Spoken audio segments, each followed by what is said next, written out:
When you think about surgical lighting, I think it would encompass everything from overhead lights to the lights that surgeons may wear on the forehead, all the way down to instrument lighting that goes inside the cavity to help light the workstation.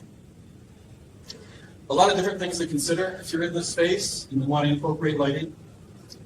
I talked about in the opening color. I think this industry gets the most benefit from the proper color.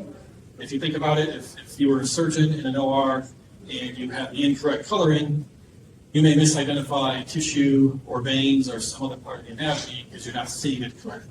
So extremely important if you're designing equipment in this space. Intensity is another one. It's one of those that also involves thermal management. The hotter you are, the brighter you are.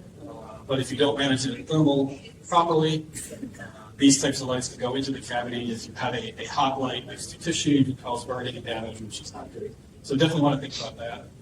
The other thing we talked about was minimally invasive surgeries, the available workspace for lighting. The picture you see here is an example of spinal surgery.